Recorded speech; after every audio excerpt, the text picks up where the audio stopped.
Hey guys, welcome back. It's Lucid, and we're back. It's turn 7, I believe. We missed turn 6. I thought I saved it, but it turns out I saved a duplicate of 5, and the bot was being weird, so I don't have backups for this. So yeah, we get a message from from EA Arco, Rip Ashdod. Really appreciate the mobility of these Wind Riders. I guess they bumped last turn and he won. A message from New Arco, which is late age Arco, so the first one is early age. That route by the Horse Tribe ended up being painful. My plan had been to take that province and this block Hinnom from the farmland, which my Dominion now tells me has an incredible 25,000 population. I really hope Hinnom is not in a position to take advantage of my defeat. I'm redirecting my capital's new expansion party to try to ensure a strong attack on 25 next turn. I think Fordo Boggett is going to account for like half of my expansion this game. We'll have to see who that is. So I think we'll start, maybe we start with Late Age Arco over here. I believe this is Late Age Arco. Oh, I guess this is, these are the hobbits he got, which were mercs. So yeah, he's running the merc game pretty hard. And he wants this, and he's got more troops he brought in here. It doesn't look like Hinnom's going to be able to take this, which is what he was worried about. But Sarmatia has expanded pretty aggressively in his direction and has been pretty successful. This would normally be very much considered kind of Arco territory. But, in this game format, you're not allowed to attack anybody unless they're in your cap circle. And these are definitely not in the Arco cap circle, but they are right next door. So, yeah. But Arco does have phenomenal research. So even with the very limited amount of money, they're able to turn that into a lot of research in a game. Yeah, so anyway, things look like they're going fine here. TNN, they have expanded up this way, losing one Tuatha warrior. I don't think they have any more expansions this turn. Over here, we have Pangaea taking out some stuff. This EA Pangaea, I believe. And this was an Ashdod scout. 12 knights. He has 4 Anakites here. He could sacrifice the slaves to eat the lance charges. The question is, will these Seshai Anakites be able to take 12 heavy cav? And with a regen blood bond bless, I think they would. Fortitude. But I don't think that's the bless he has, because that wouldn't make a lot of sense in this format. I don't... 4 defense and 4 attack. 18 defense... I think these guys will get blown up by 12 cav. So I hope he doesn't try to take it. I mean, I don't really care, but it'd be fun to watch if he tries to take it. I don't think he'll be able to. But we'll finish with this column. So Sarmatia expanding over this way, making good use of Long Dead in these expansion parties. Pinged this. Ooh. And then EA Arco comes in with some Wind Riders. And this is not easy for Wind Riders. Wind Riders are primarily a defense-based chassis. They have really good defense. And Wolf Tribe are specialists with 2 daggers of harassing the shit out of high defense units and then killing them. And while they may be able to jump back here and kill... Okay, they're even going in right in the front.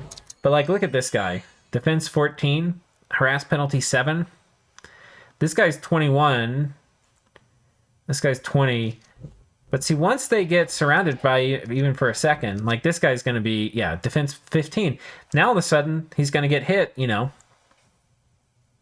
probably every, I don't know, at least a third of the time. Yeah, and they're just getting blown up. And the Tangle Vines causing friendly fire.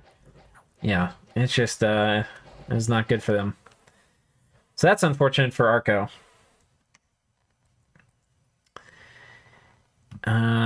Rest in peace. Yeah, Wolf Tribe are something you have to be a little careful about. You can kill them, but they're up there being really hard to deal with. And this is 82. This is like an enormous number of Wolf Tribe. So, I would say I mean, I think if you run this... Now, this is you your scouts lie to you, so it may have shown him like 50 or something in the scout report. 50, I think this could have won against. 80, I don't think it's going to win, but maybe 1 out of 10 times. If that. Okay. So that's Sarmatia, and I believe we have done... And yeah, they expanded over here too. So they're looking pretty good. We'll pull up score graphs, by the way, at the end of this too. Okay, we're going to come back over here to this column. We're going to look at Ubar. A boatload of camels. I don't know the last time I've seen this many camels. Going to be descended on by a flock of birds. There's a lot of camels.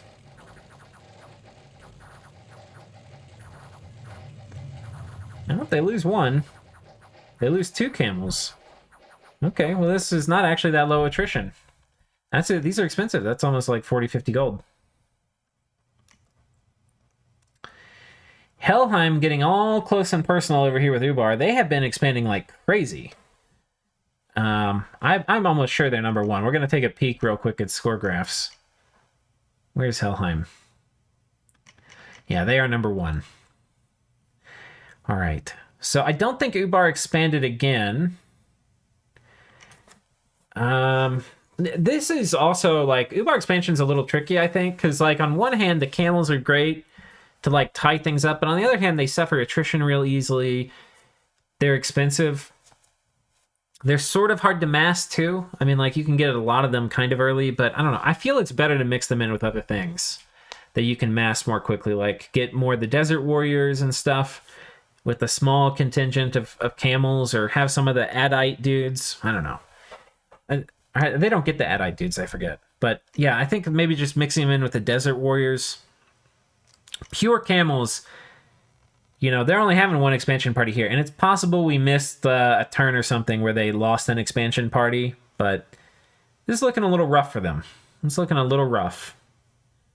Atlantis, they are expanding with super combatants. This is pretty cool. I've not seen this before. I guess they have somebody here researching. Oh, he does Legions of Steel. Oh, and he's blessed with a black steel plate and a great sword of sharpness. And he has, for the bless, Fate Weaving. Interesting.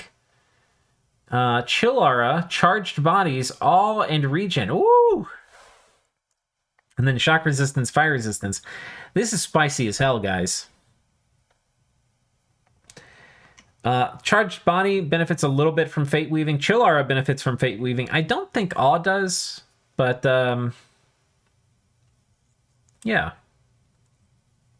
You know, he can have Fire Shield, which will benefit from Fate Weaving as well. So yeah, that's kind of cool. And this guy's just a unit. I mean, the regen, too, is huge. Now, what he does not have is any poison resistance, so it's very likely he gets an affliction here. Yeah. He's got a limp. He's probably going to get another one by the time the battle time's out. Oh, no, he only got 1. Okay. So that's cool. He's expanded up this way, controlling this this choke point. Now, these are part of Therados' cap circle, so can't really expand there. I mean, he could, but Therados can take it back. And then, yeah. He'll probably come over here and take some of this stuff. Therados, meanwhile, there's a Yomi thing. They're expanding over here. They've got a fair amount of ghosts. But yeah, they're looking pretty small. There are only 4 provinces on turn 7. But this is, I would say, this format, some nations expand really well. Because, like, if you have a really strong Bless, you can, you know, obviously have really good, strong Sacreds. And you don't really worry about, like, growth scales or stuff. Like, I think Death is super common here. Or at least not going growth. I don't think we have many people who are growth 3. Like, Yomi's probably death 3, yeah. So, you know, people are tanking their scales, getting good blesses. A lot of times that can mean for a good expansion, but a lot of times it doesn't, because you're optimizing for different things. You want good thugs and super combatants. You don't necessarily want spend a lot of points on Dominion so that you have, you know, you can get 6 or 7 Sacreds a turn. All right, we have Pelagi over here rolling around with the Kraken. I'm not sure. He's got a ton of dudes in his cap. it looks like... Well, let's see. Maybe he's researching. Oh, he has personal regen. Okay. That makes a huge difference. You can still lose this guy with personal regen and expansion. I would do that first turn of the script, by the way. But that makes a big difference. We'll see how he does, though. I assume he's going to be expanding with the army somewhere this turn. I'm not sure where he's going to be going. But he's doing okay. The underwaters, none of them are terribly big. They're all like 4 or 5 provinces. Okay, and then we've done Ubar. And so continuing our journey eastward, we have Helheim, who's just crushing things. Absolutely crushing with this build. Vanhurst solo expanding. Here they lose the Vanhurst. One of the problems, again, with this build, as we've seen, this race car build, is these guys on Guard Commander, this guy gets out in front of them so fast. Oh, he just got really unlucky. That wasn't even that. I was going to say, he got out so far in front that they then... the bodyguards can't catch up, but he just ran forward. And what even killed him? A javelin. Yeah, he just got pegged by javelins. So there you go. Just point-blank javelin to the face. And I guess it's not really that unlikely. You know, a lot of times with javelins, they're going to get expended while the enemy's at some range, and they're going to miss a fair amount. But this guy's so fast, he just runs right up close with these javelins. They just hit him from like 5 feet away.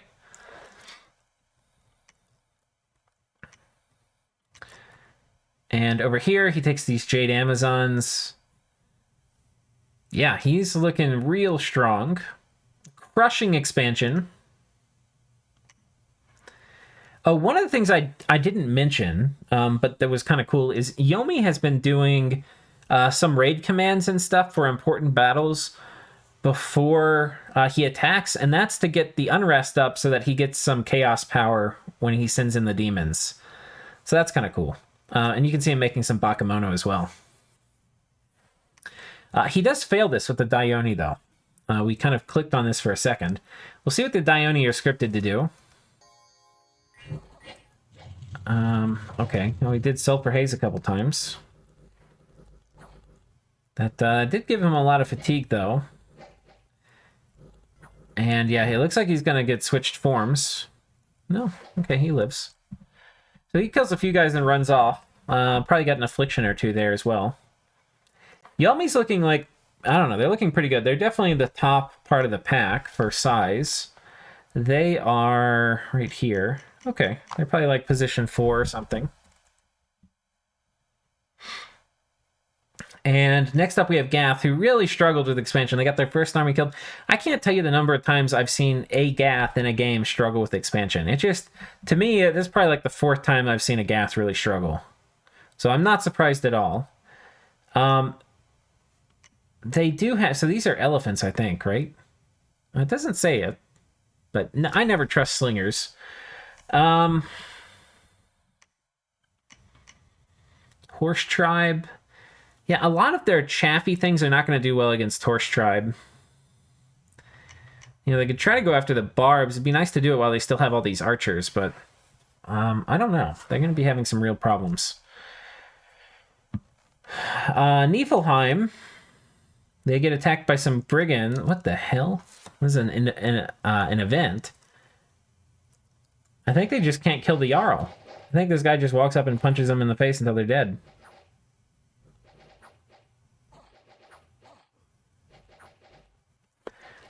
And he's getting real low. He's 13 hit points. He says, no, sir. Okay, how about that? And then they're expanding down here. They kill these necromancers. We don't see another expansion party coming out, though. So Niflheim, pretty small. Only 5 provinces now, including his cap. And then Helheim. Yeah, they are crushing things. I think we've already looked at them. Next up, we have Asphadel. Asphadel, expanding over here. They're doing pretty good. What else? Yeah, just one expansion this turn with Asphadel. What are they making?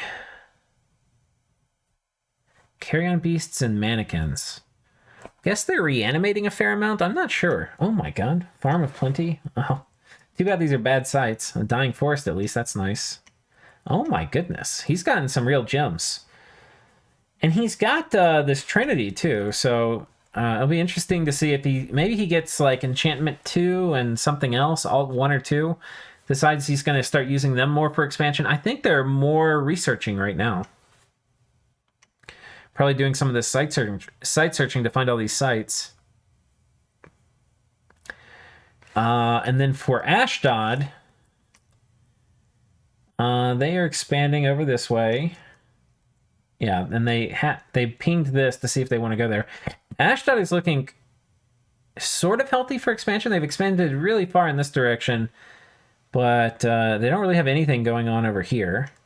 And they don't have it. Okay, they've got another batch of Seshai Anakites getting ready to go. I think they're also middle of the pack for size. Yeah, they're kind of bottom middle of the pack right here. Arco probably close to top of the pack. I bet you they're number 3 or something. Oh, they're number 2. Because, yeah, these Wind Riders just expand like crazy.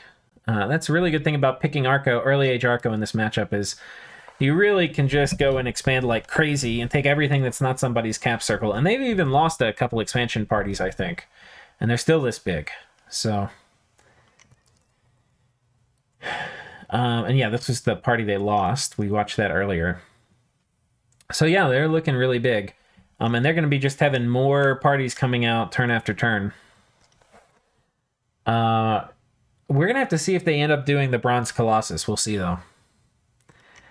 And yeah, and then we're back to Hinnom. They're expanding with some Horites and Avites. And did they bump? No, no bumps. All right, and so I think that's it, guys. I think that puts us back to where we started. Let's go ahead and do one more turn. We'll do turn 8. Message from Pangaea. Doing attack rear plays on the province next to Therados might backfire if I fight Indies first. In my opinion, it's worth it. The risk of losing a bump. It's worth the risk of losing the bump, since unlike normal games, the flag would be locked in as mine. Okay? We'll start with Pangaea then. I believe they're over this way. Okay, so Pan fights the Independence. This is what he was messaging us about.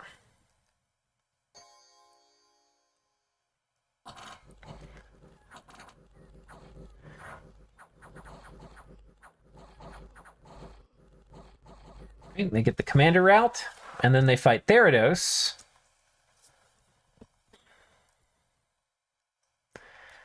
Now, Pan doesn't have any magic weapons. This is going to be a little tricky.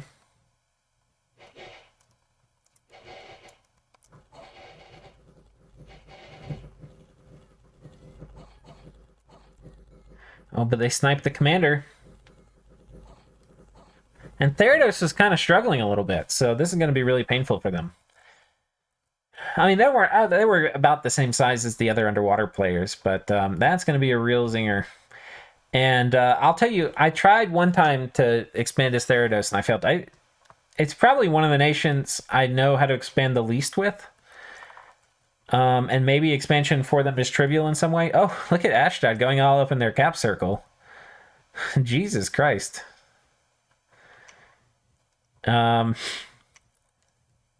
and they took this heavy calf province out too. This is one I wasn't thinking they would be able to take with their bless.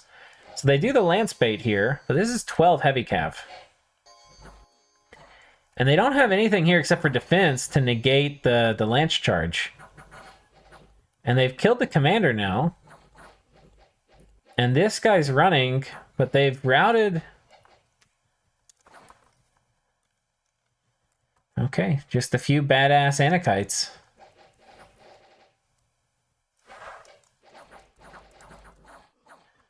Wow, okay. I was not expecting they won that. I mean, they lost their commander, but this is a really high-income province. This is probably worth it to have it. And, yeah, they take this out too? Wow.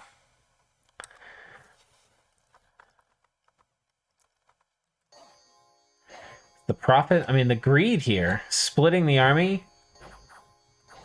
It works, though. I mean, barely, but it works. Calculated. Wow, that is amazing. Unfortunately, though, I don't think they win anything for this. Not only is it a poor province, but it's in their cap circle, so Pan can just take it back by the rules of the game. So that was, odd, but I guess worth it? I don't know. I probably would have sent these guys down here. If I could have. Maybe, I can't remember. They might have been up here. But okay, we've covered Pangaea. Coming north to Sarmatia, they expand over this way. Got a bunch of raiders and some lancers. And yeah, they have spaghettied their way all up in here. But this party's going to be able to probably take all this stuff over here. So we'll see if they go after that. And it looks like they're getting another crew, which is going to be ready to head out shortly. And they've got a vampire queen who's going to be probably researching right now. And then later maybe blood hunting or something. Well, participating in arenas. So next we have Late Age Arco, which they've expanded over here. The small amount of casualties. It's a lot of heavy cav too. That's a pretty clean expansion. These Heart Companions look like they really went to town. Now the question is, what did they do? I don't think you get a bless for these guys, do you? Magic weapons, decay weapons, defense... Strength larger. I don't know why you take a bless as Late Age Arco, especially one like that. Magic weapons, decay weapons. I think these must just be incidental paths he got on his Titan. Because there's nothing here that really screams like, hey, put a bless on me as a commander. Yeah, so I don't know. Anyway... yeah, they're continuing to expand. They've got the Bergmeister coming over here. And again, Arco doesn't need to be huge. So, but yeah, things are looking fine for them. TNN, clearing stuff out.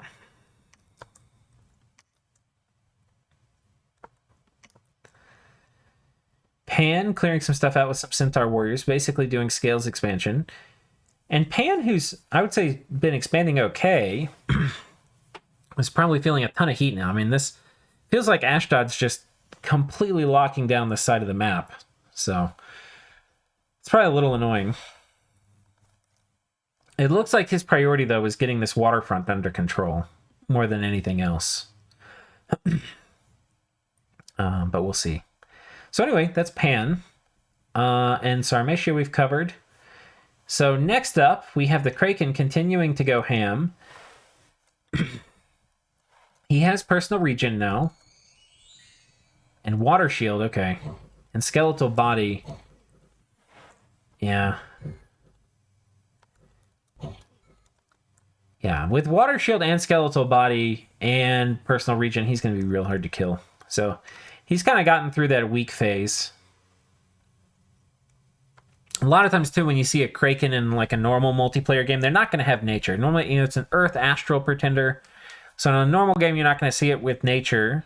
So getting personal regen is normally not something it can do real super early. Killing these Shark Tribe with dudes from his cap. Pretty high attrition, though, because it's, they're basically mirrored units. He just brought a bit more. He's also getting to the point where he's going to need to go on land, and he doesn't really have any land units left. So I think he's going to just resign himself to only being in the water. It doesn't look like he has any plans for land expansion right now. Though, of course, we'll have to see. But the Kraken can't go on land. The Shark Tribe Tritons can't go on land. So it looks like he is water-bound. Ubar continuing to expand okay, but still suffering a bit of attrition, as one does with Camel Riders. And is getting more Camel Riders here. Helheim continuing to just kind of prance around this cap circle border with Ubar. So we'll see. Not looking very good for Ubar in terms of expansion. I think they're probably like the bottom part of the pack. Yeah. Who is this that's all the way at the very bottom? I think it's Gath, right? Yeah. So basically Gath and then Ubar for expansion. But again, I want to remind you, you don't need, it is nice to expand because you're going to get more gold to make more forts and more mages to have better research and potentially have more lands to site search if that's something you want to do. So better gem income means you can make more items or empower things. However, you don't need any of that to win. You can win with just the gem income off your cap and just I think the last game, Arco, who won, they only had their cap. And maybe they had one other fort. I think they only had their cap. It's like very minimal. Atlantis, they were doing some very cool expansions with thugs. This guy has basically the same kit. A flask of holy water. Great sword of sharpness.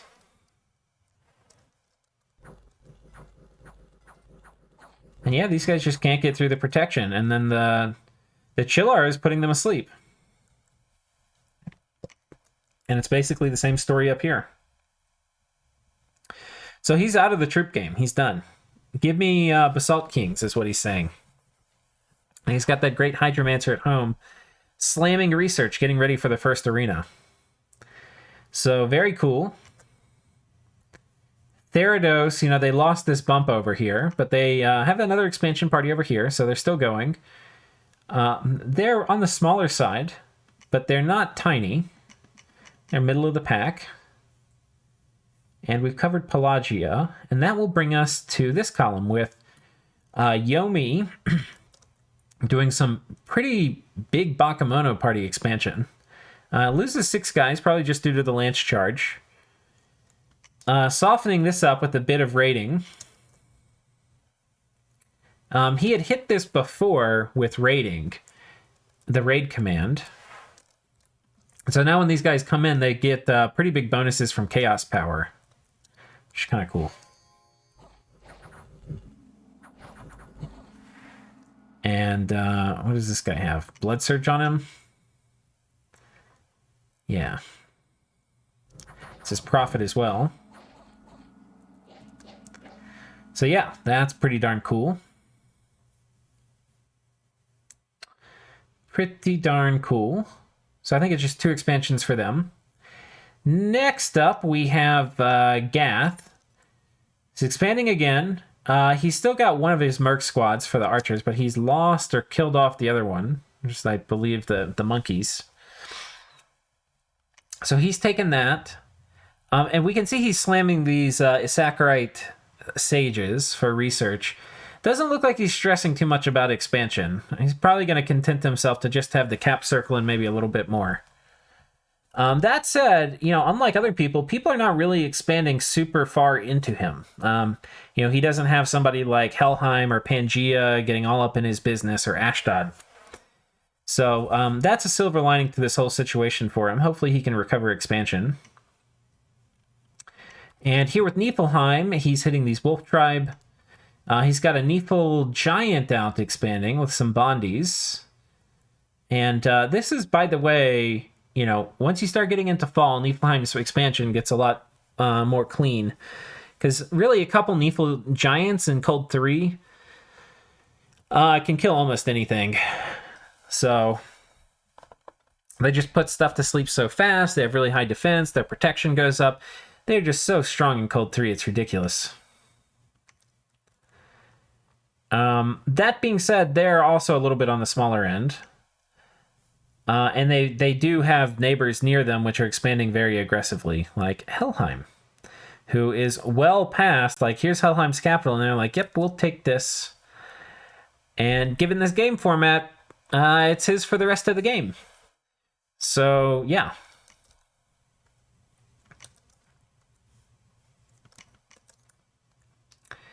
That is that. Okay, and then Helheim. I don't think Helheim expanded that much this turn, did they? Well, just about as much as everybody else. Just about as much as everybody else. So I think they only expanded twice, here and here. And they're about, well, they've cordoned off a bunch of stuff like this, unless Atlantis gets to it as theirs. They haven't kind of bullied their way over this way into the Asphadel area. But they're just expanding like gangbusters.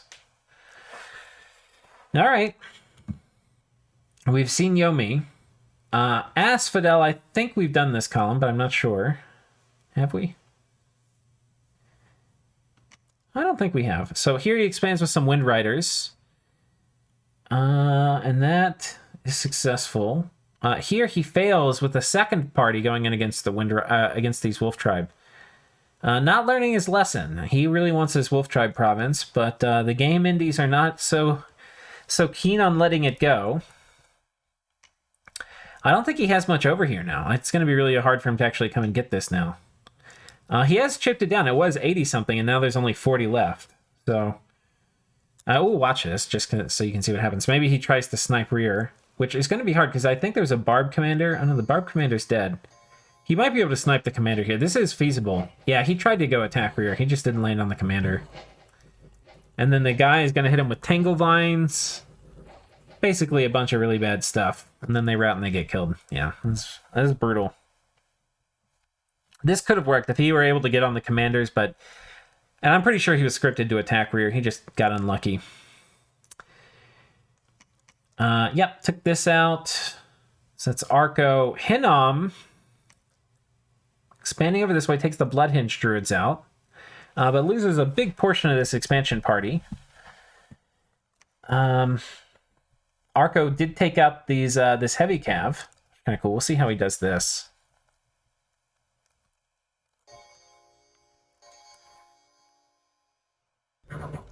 Yeah, he just went and straight up fought him. Eat the lance charge. Yeah, the strength and the defense and the swiftness and the attack, yeah, they're pretty superior to heavy cav. He did lose a couple of them, but yeah, they just fought him. So, yeah, you know, Arco's failed a couple expansions, but they're still holding on to that second biggest position. Hinnom... Oh, they took this as well. Wow. Oh, wait, no, this is late age Arco. Excuse me.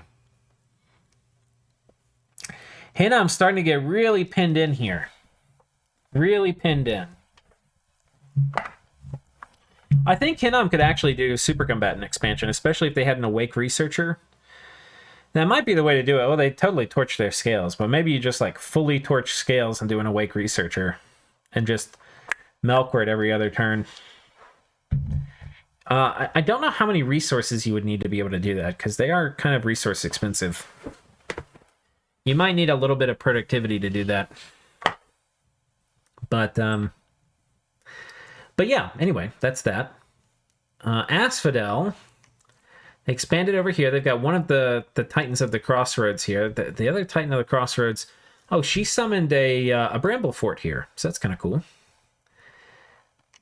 And presumably they're going to start researching.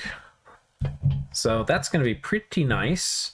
Let's see who's winning the research war. Well, we'll do that I think we're done, right? Yeah, I think we're done. We've done... This is... Oh, that's Ashdod. We have done this column. So, yeah, we'll take a look at all the graphs now real quick. So provinces, we've already looked at this one. Okay, so tied for...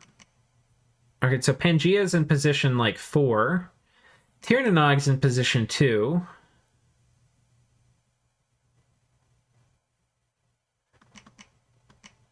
Late Age Arco's in position 3, tied with Pangaea.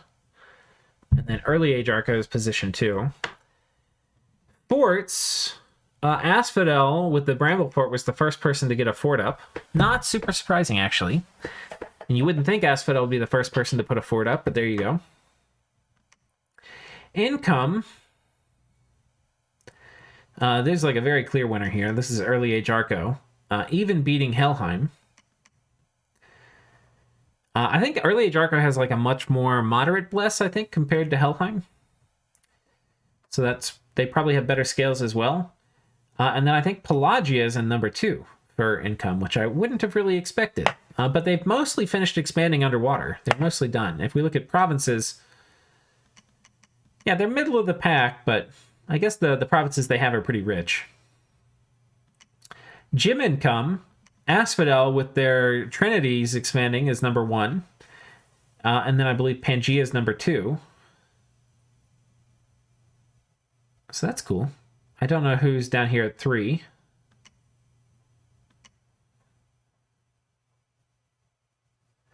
I can't get this darn thing to light up, so we'll forget about it. Research. Who is the big one? Yeah, Gath actually last in research as well. Gath, I think, is going to have a hard time this game. Because I think they had all these sages they were researching in their cap, but it doesn't look like they're researching very much. All right, Therados is actually number 1 in research, which is kind of cool. And where's Yomi? Yomi's probably pretty high. Oh no, they're pretty low. So I guess they didn't have an awake researcher. Helheim crushing research, number 2. Pelagia's right up there. Niflheim's right up there. There's a bunch that are clustered right here. So that's kind of interesting. And then I think that's probably all we need to look at. Army size we could look at, but I don't know. Doesn't matter that much. All right, guys, so that's it for this round.